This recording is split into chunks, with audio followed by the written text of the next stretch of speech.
म्हणजे सभागृहाला सांगू इच्छितो की आम्ही एके काळामध्ये मी आणि मोरिसन आम्ही वर्ग म्हणजे विषयाचे नाही, ते मराठी विषयाचे, मी समाजशास्त्राचा, पण आम्ही एका विद्यापीठामध्ये समकालीन आम्ही शिकायला होतो आणि सगळ्यांच्याच परिस्थिती तशा वेगळ्या पद्धतीच्या होत्या. अशा परिस्थितीतून आम्ही पुढे आलेलो आहोत. ते मी 1 नंबर हॉस्टेलला राहायचं, ते 4 नंबर हॉस्टेलला, 2 नंबर हॉस्टेलला राहायचे. फरक एवढाच की पण आम्ही विचाराची आदान प्रदान, आजही ती कोल्हापूरला गेली, पण अनेक साहित्य संमेलनामध्ये बऱ्याच वेळा आमची गाठ भेट होते. पण बऱ्याचदा तुम्हाला सभागृहाला सांगू इच्छितो की मला कोणीतरी अध्यक्ष तरी करते एक, नाहीतर शेवटी बोलायला तर लावते. म्हणजे सगळे पळून तर गेलेले राहतात, नाहीतर काहीतरी असा. आता योगायोगाचा हे सगळा भाग. पण आता मी ज्येष्ठ विचारवंत म्हणतो नाही आप्पा, आता मला काही कळत नाही, माझं वय 58 झालेलं आहे, पण पुढे बसलेले माझ्यापेक्षा सगळे ज्येष्ठ आहेत. आता लोखंडे सर, नायब तहसीलदार साहेब रिटायर झाले, गायकवाड सर, एवढी गायकवाड सर रिटायर झाले, पण मला सभागृहानं ज्येष्ठ विचारवंत केलं. पण विचारवंत मी काही नाही, फक्त एक समाजशास्त्राचा अभ्यासक म्हणून आपल्या ज्या भूमिका आहेत मी सडेतोड आतापर्यंत मांडत आलो आहे. आणि म्हणून मला माझे मित्र कमी आणि विरोधक जास्त आहेत.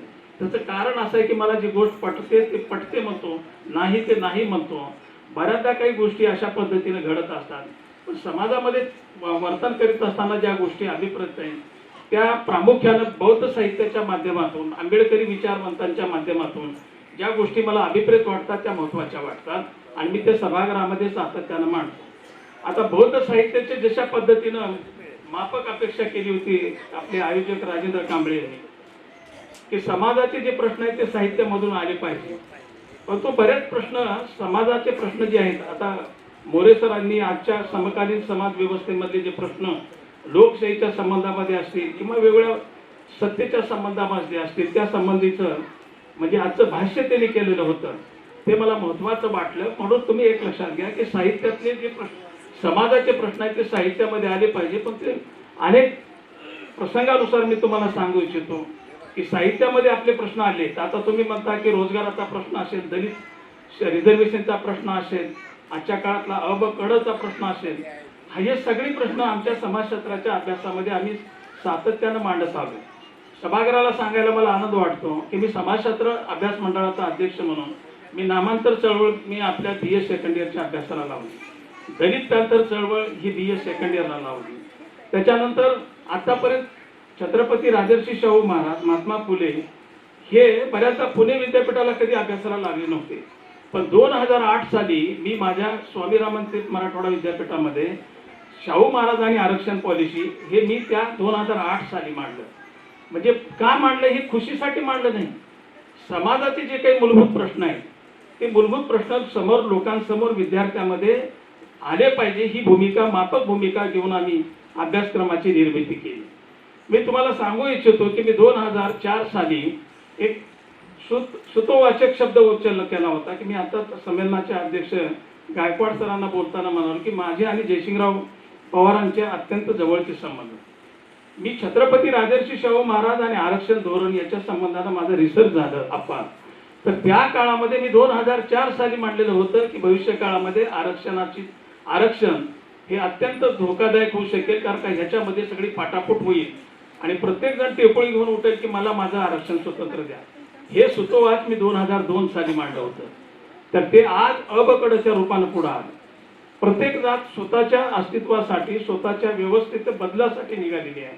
तर हे संविधानिक पद्धतीची नाही, तर संविधानिक पद्धतीने जर यांना द्यायचं असेल तर अशा वेळेस त्यांच्या डाटा कलेक्शन करून त्या संबंधाचं विवेचन करून कोणत्या समाजाला किती प्रतिनिधित्व द्यावं हे त्यानंतर ठरवायचं असतं. पण आता अलीकडे काय झालंय की सगळे कायदे, सगळे निर्णय कोर्ट जर घ्यायला लागलं तर मग हे बाकीच्या सभागृहाची काही गरजच राहील नाही, अशा पद्धतीची व्यवस्था झाली आहे. म्हणून मला असं वाटतं की अशा साहित्य संमेलनामध्ये आजच्या समकालीन समाजामधले काय प्रश्न आहेत, व्यवस्थेपुढचे काय प्रश्न आहेत. बौद्ध साहित्य संमेलन जर आज आपण घेत असलो तर बौद्ध साहित्याच्या चळवळीमध्ये बौद्ध म्हणून आपली भूमिका, विचारवंत म्हणून आपली भूमिका आणि बौद्ध म्हणून आपण कशा पद्धतीने वर्तन करतो याच्या संबंधीचा लेखाजोखा, विचार, ऑडिट आपल्या संबंधीनं झालं पाहिजे. आता सर म्हणाले की कर्मकांड, बाबासाहेब आंबेडकरांनी बौद्ध धर्माची दीक्षा घेतल्यानंतर किंवा बौद्ध धर्म दिल्यानंतर किंवा बाबासाहेबांनी बौद्ध धर्म जशाला तसं बाबासाहेबांनी स्वीकारलेलं नाही की बाबासाहेबांनी याला विज्ञानवादी स्वरूपाचं तत्वज्ञान मांडलेलं आहे. कारण पूर्वीच्या काळामधलं जर तुम्ही तत्वज्ञान मांडलं बुद्धचं साहित्यामधलं तर ते थोडं कर्मकांड पारंपरिक स्वरूपाचं आहे, पण त्याला मात्र बाबासाहेबांनी स्वीकारलेलं नाही, तर त्याला विज्ञानाचा आधार देऊन बाबासाहेबांनी आपल्याला दिलं. तर याच्या पद्धती चर्चा समाजामध्ये बौद्ध साहित्याच्या माध्यमातून झाली पाहिजे. अंधश्रद्धेचा उल्लेख साहित्य संमेलनाचे अध्यक्षांनी मांडलेला होता की आधी आपल्या समाजामध्ये प्रचंड प्रमाणामध्ये बौद्ध अनुयायी म्हणून घेत असताना आपण अंधश्रद्धेच्या बाबतीमध्ये प्रचंड प्रमाणामध्ये कुठं झुकलेले आहोत तर कुठं वाकलेले आहोत तर कुठं निघालेले आहोत याचा लेखाजोखा घेणं महत्वाचं आहे. बऱ्याचदा मी पाहतो की पांढरे वस्त्र शुभ्र वस्त्र झालेले नवरदेव बघतो, तर अनेकदा मी चंद्रपूरला परवा बाबासाहेब आंबेडकर महाविद्यालयाने मला निमंत्रित केलं होतं चंद्रपूरच्या. तिथं बाबासाहेबांनी दुसऱ्या दिवशी दीक्षा घेतली, तिसऱ्या दिवशी त्या महाविद्यालयाने मला निमंत्रित केलं आणि मी तिथं गेल्यानंतर विचारलं की हे चंद्रपूर का ह्यालाच चांदगड म्हणतात ना म्हणलं. म्हणजे आमच्या मराठवाड्यातले लोक बाया म्हणजे महिला अशा म्हणतात की मला इथून दिसतील माय, तर हेच चांदगड का? तर हो. तर मग मला कुठं आहे ते दाखवा बरं म्हणून. मग मी माझे मित्र होते तिथले प्राध्यापक मेश्राम, त्यांना घेऊन गेलो. तर तिथं सगळे पांढरे कपडे घातलेली मंडळी बऱ्याचदा दिसले. मग मी विचारलं तुम्ही कुठले? तर फलाने जालन्याकडले. मग तुम्ही जयभीम का? तर हो सर म्हणे. कसं काय ओळखला? पांढरे कपडे दोघांचे दिसत. मी इथं कसं काय आला? तर नाही दर्शनाला आलो म्हणे आईच्या. तर मला आपण निघालो कुठं आता? जर हे 2025-26 साली जर गायकवाड साहेब असं होत असेल तर आपलं काय अस्तित्व आहे मला सांगा. याच्यावर चर्चा ह्या संमेलनात झाली पाहिजे, या मताचा मी आहे. केवळ साहित्यात निर्माण झालं म्हणजे काय, किंवा साहित्यात मनोरंजनाबरोबर आपण बदल कसा झालेला आहे. आज स्त्री शिक्षणाच्या संबंधामध्ये स्त्रियांच्या उन्नतीबद्दल मेधावींनी मांडली भूमिका की बाबासाहेब आंबेडकरांची भूमिका काय होती, तथागताची भूमिका काय होती, मोरे सरांनी मांडली, साहित्य संमेलनाच्या अध्यक्षांनी मांडली. मग महिलांना आपण सामाजिक दर्जा, शिक्षणाचा दर्जा किंवा शिक्षण व्यवस्थेमध्ये आपण कितपत सामावून घेतला होता, याही गोष्टीचा विचार अशा विचारपीठावर होणं काळाची गरज आहे. मी या संबंधानं माझी भूमिका मी मांडणार होतो, परंतु आता फार वेळ झालेला आहे. आपले चेहरे बघितले की मलाही बोलावं वाटत नाही, म्हणून मी फक्त काही ज्या गोष्टी तिघा चौघांनी मांडले त्याच्यामधला मला कळीचे महत्वाचे मुद्दे वाटतात ते म्हणजे साहित्यिकाची भूमिका कोणत्या स्वरूपाची राहिली पाहिजे हे मांडत असताना बौद्ध साहित्यातील काही उणिवा ह्या प्रामुख्याने राहिलेले आहेत. त्याचे कंगोरे छोटे छोटे जरी असले तरी ते इफेक्ट करणारे असतात, परिणाम करणारे असतात.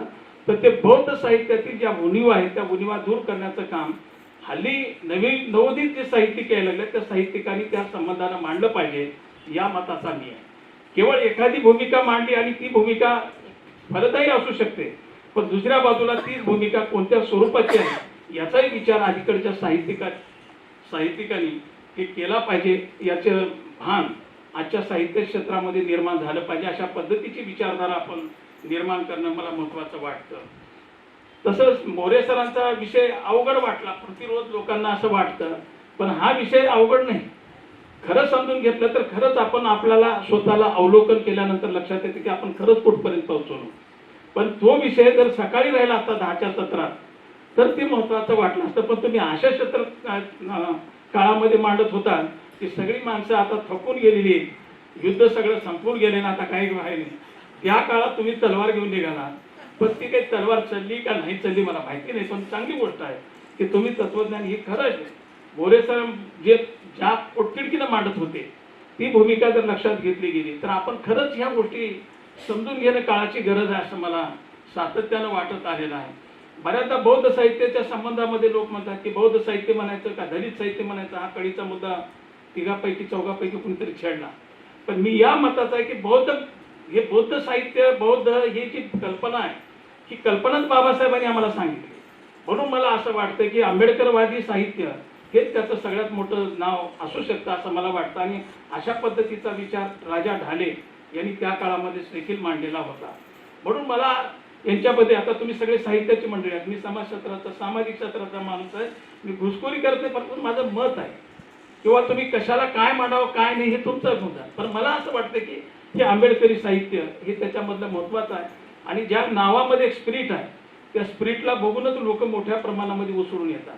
आणि म्हणून या अनुषंगाने ह्या तिघांनी चौघांनी मांडलेली भूमिका ही अत्यंत महत्त्वपूर्ण अशा स्वरूपाची राहिलेली आहे. म्हणून माझी भूमिका मी माझ्या पद्धतीनं मांडलेले सगळं जे विचार आहे ते मी सगळं आणलं होतं टाईप करून बोलायसाठी. मी काय आता बोलत नाही, पण असो नाही खूप तर कवी पुन्हा आलेले आहेत, कवीला पुढे ढकलत नेलं तर कवी राहतील 10ला. हे कोणते शहाणे निघाले, हे आतापर्यंत बोलले तेच पुढे केले का, असा त्याचा अर्थ होतो. म्हणून मी जास्त वेळ घेत नाही. पण गायकवाड सर आणि आपले शिंदे सर आणि UD गायकवाड सर, लहू वाघमारे सर, राजेंद्र कांबळे सर आपल्या आणि लोखंडे सर, आपली जी टीम आहे, ठीक आहे, तुमच्याकडे किती लोक आले यापेक्षा तुमच्या सोबत किती लोक येत आहेत याला महत्वाचं स्थान आहे. म्हणून असं न घाबरता आपल्या पद्धतीचा विचार आपण अशा छोटे काही का होईना आपल्या पद्धतीने विचार. मला सांगा, हे कोल्हापूरून मंडळी आहे, ह्याला काही वेळ नाही का? अहो, ही लोक तिथून येऊन आपला जर बोलत असतील तर त्या पद्धतीचा आपण विचार केला पाहिजे, ही महत्वाची बाब आहे. म्हणून अशा साहित्य संमेलन, अशा पद्धतीचे परिसंवाद, जसं गायकवाड सर म्हणाले, UD गायकवाड सर, की आम्ही 24च्या माध्यमातून हे करता. पण माझं तुम्हाला नम्र निवेदन आहे, आज महाराष्ट्रामध्ये स्फोटक परिस्थिती निर्माण झाली. त्या स्फोटक परिस्थितीवर सुद्धा आपण आपल्या 24च्या माध्यमातून त्या विषयाच्या अनुषंगानं, अबकडच्या अनुषंगानं तुम्ही मांडत चला.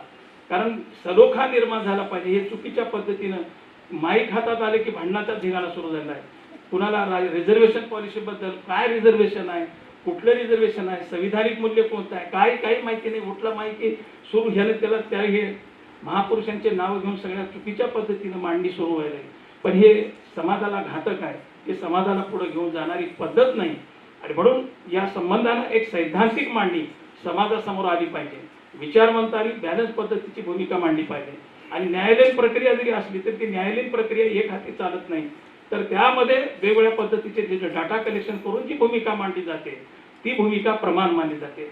म्हणून अलीकडं जे काही रूप व्हायला लागले, की जसं सर म्हणाले की प्रश्न विचारण्याची ताकद जसं बुद्धाच्या काळात होती किंवा बुद्धांनी प्रश्न विचारण्यासाठी लोकांना प्रेरित केलं, पण आज प्रश्न विचारले की जेलमध्ये जावं लागतं, बऱ्याचदा स्वतःचेच प्रश्न निर्माण होतात. म्हणून प्रश्न विचारण्याची हिंमत आज लोक हे व्हायला लागली आहे. तर अशा काळात बाबासाहेब आंबेडकरांचे जे अनुयायी ते प्रश्न जरूर विचारतील असा आत्मविश्वास मला आहे. कारण आपलीच मंडळी त्या कायद्यावर, संविधानावर भाष्य करू शकतात, एवढी ताकद आंबेडकरी विचारामध्ये आहे. आणि म्हणून आंबेडकरी विचारच समाजाला परिवर्तन करू शकतात. आज 59 जातीच्या संबंधाचा जो लढा झाला, अनेक वेळा बदल झाले, त्याच्यामध्ये बरेच बदल झालेले. तुमचं रिझर्वेशन मधलं जे क्लास 1 क्लास 2 मधलं रिझर्वेशन भरलेलं नाही त्याच्याबद्दल कुणी बोलत नाही, त्याच्यावर कुणी विचार सुद्धा करत नाही. पण नको त्या गोष्टीमध्ये त्या गोष्टीचा इंटरेस्ट निर्माण केला गेला तर हे चुकीच्या पद्धती आहे. बऱ्याचदा जे पहिलं रिझर्वेशन, जे क्लास 1चं रिझर्वेशन आहे, त्या रिझर्वेशन मध्ये पदमान्यतेच्या संबंधानं आता बंद केलेला आहे, त्याच्यावर कोणी बोलत नाही. विद्यार्थ्यांच्या शिक्षणाचा प्रश्न जिकिरीचा बनत चालला. आज महाविद्यालयीन शिक्षण पातळी कोलमडत चालली आहे. त्या दिल्लीनं सांगितलं तेच सिलेबस लावा, हे सुरू झालेलं आहे, याच्यावर कोणी बोलत नाही. न्यू एज्युकेशन पॉलिसी, आम्ही बी म्हणतो की न्यू एज्युकेशन पॉलिसी, पण त्या पॉलिसीचा धोका आपल्या सर्वसामान्य विद्यार्थ्यांवर मोठ्या प्रमाणात निर्माण झाला आहे. तुम्हाला उदाहरण म्हणून मी देतो की जिथं 4000 फीस होती तिथं 40,000 रुपये फीस व्हायला लागलेली आहे. आणि आज मला सांगा पुन्हा क्रिमिलियरचा धोका आलेला आहे. 8 लाखाच्या पुढे उत्पन्न गेलं की त्या विद्यार्थ्याला पूर्ण फीस भरायची वेळ आहे. म्हणून ही कळीचे मुद्दे नाहीत, हे जिकरीचे प्रश्न ह्याच्यावर कोणी भाष्य करत नाही. म्हणून अशा साहित्य संमेलनात, अशा वैचारिक विचारपीठामध्ये अशा पद्धतीच्या मुद्द्याचं खंडन करून त्याच्या संबंधानं पुढे मार्ग काय काढायचा आहे, पुढे आपल्याला कुठं जायचं आहे, आपल्या विद्यार्थ्याचं भवितव्य काय. आज ठीक आहे, आमची पिढी आता रिटायरमेंटला आली, पण उद्याच्या पिढीचं काय? उद्या ही बाबासाहेबांच्या कल्पनेमधला जो भारत निर्माण करायचा होता, समताधिष्ठित समाज निर्माण करायचा होता, ते कशाच्या आधारे करणार? आज गावात घर नाही, शिवारात शेत नाही, अशी आपल्या समाजाची अवस्था आहे. मग त्या नोकरीशिवाय पर्याय नाही. मग ही भूमिका आपल्या मंडळींनी का घेत नाही, इथल्या राजकारण्यांनी का घेतली नाही, इथल्या समाज धोरणांनी का घेतलं नाही, हा महत्वाचा प्रश्न आहे. आणि म्हणून मी एक शिक्षक या नात्यानं मी प्रामाणिकपणे तुम्हाला नमूद करू इच्छितो की हे धोक्याची घंटा आहे. भविष्यात शिक्षण म्हणजे हे वर्तुळ असतं बघा व्यवस्थेचं. शेवटी पूर्वीच्या काळामध्ये शिक्षण मिळत नव्हतं, तशी पद्धतीची भविष्यात निर्माण होण्याची दाट शक्यता नाकारता नाही. मी 2002-4 साली मांडलेलं सूत्र होतं की रिझर्वेशन धोक्यात येईल. आज मी पाहतोय 2026ला रिझर्वेशन धोक्यात आले नाही. हे सुतोवाद एक शिक्षक म्हणून मी माझी भूमिका मांडतोय, मी कळकळीची भूमिका मांडतोय. मला कोणाला खुश करण्यासाठी मी प्रश्न मांडत नाही किंवा कोणाला फार वाईट वाटत मला काही देणं घेणं नाही. मुद्दा महत्वाचा, कळीचा मुद्दा महत्वाचा असतो की समाजातले समकालीन व्यवस्थेमध्ये जे प्रश्न आहेत, जे जगण्यासाठीचे जे प्रश्न आहेत, त्या प्रश्नाच्या संबंधीने चर्चा झाली पाहिजे. नव्या नेटानं, नव्या ताकदीनं, नव्या उद्देशानं आणि नव्या ध्येयानं आणि वैचारिक पद्धतीनं, परिपक्वतेनं जर पुढे आला तर खऱ्या अर्थानं आंबेडकरी चळवळीला मोठ्या प्रमाणामध्ये आकार, उकार आणि दिशा सुद्धा प्राप्त होऊ शकते यावर माझा विश्वास आहे. आणि म्हणून अशा पद्धतीचे व्यासपीठ, अशा पद्धतीचे विचारपीठ निर्माण होणं काळाची गरज आहे. आणि अशा विचारपीठाच्या माध्यमातून वेगवेगळे पैलू आपण त्याच्या संबंधानं घेणं, त्या संबंधानं भूमिका मांडणं हे देखील तेवढंच महत्वाचं आहे. आताच अंगुलीमालाचा संदर्भ कोणीतरी मोरे सरांनी दिला. मी शाळेमध्ये एका शाळेत गेलो होतो गायकवाड सर, तर त्या अंगुलीमालाचा सगळा विचकोपा करून टाकला त्या शिक्षकांनी. की अंगुलीमाल कोण होता तर ते वेगळ्या पद्धतीनं मांडलं, फक्त 5च बोट मोडत होता घेऊन जात होता. अशा पद्धतीची शिक्षण दिली, पण अंगुलीमाल तशा पद्धतीचा नव्हता. ही भूमिका मात्र त्या गुरुजींनी मांडलेली नाही. चुकीच्या पद्धतीने मांडणारी गुरुजी बी आता निर्माण झाली. तर याला कुठंतरी आपण दुरुस्त केलं पाहिजे. अशा पद्धतीचा चुकीचा इतिहास लिहिणारे सुद्धा चुकीचा इतिहास मांडायला लागले. पुस्तकं लिहिलं म्हणजे फार मोठं नाही, पण त्याच्यात काय मांडलं हे महत्वाचं आहे. बऱ्याचदा चुकीचा इतिहास मांडला जातो, तर त्या इतिहासाच्या बाबतीमध्ये सुद्धा किंवा चुकीची जी भूमिका मांडलेली आहे त्याच्यावर सुद्धा भाष्य करण्याची ताकद अशा साहित्यिकांनी केली पाहिजे. आणि साहित्यिकांनी व्यवस्थेच्या विरोधामध्ये बंड करण्याची ताकद निर्माण झाली पाहिजे, या मताचा बी आहे.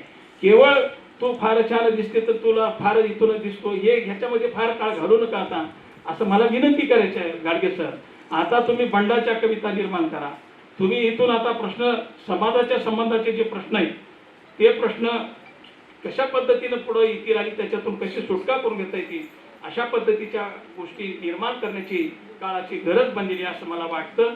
आणि या संबंधानं फार काळ मी 20 मिनिटं झाली आहेत मलाही, तर तुमचा काळ तुमचे चेहरे बघून मी जास्त वेळ बोलत नाही. मी 10 मिनिटं म्हणलो पण 20 मिनिटं बोललोय. मला थोडंसं कळीचं वाटलं आणि महत्वाचा प्रश्न वाटला आणि ऐकणारे जरा बरे वाटले, सिनियर मोस्ट वाटले म्हणून मी बोललो. तर हे समजून घ्या, मी शोकासाठी बोलत नाही किंवा आनंद वाटावा म्हणून बोलत नाही. तर हे शिक्षणातलं सगळ्यात मोठं अरिष्ट निर्माण झालेलं आहे. आणि शिक्षण नसेल तर पुढचे प्रश्न गंभीर आहेत आणि शिक्षणातूनच सगळे प्रश्न आपले सोडणार आहेत. आपले प्रश्न स्वतः आपण ज्या सभागृहात आहात आपल्या सगळ्यांचे प्रश्न कुठं आहेत आणि ते सुटका करून घेण्याचं कुठं आहे तर ते शिक्षण आहे. हे महात्मा फुलेंनी पूर्वी सांगितलं.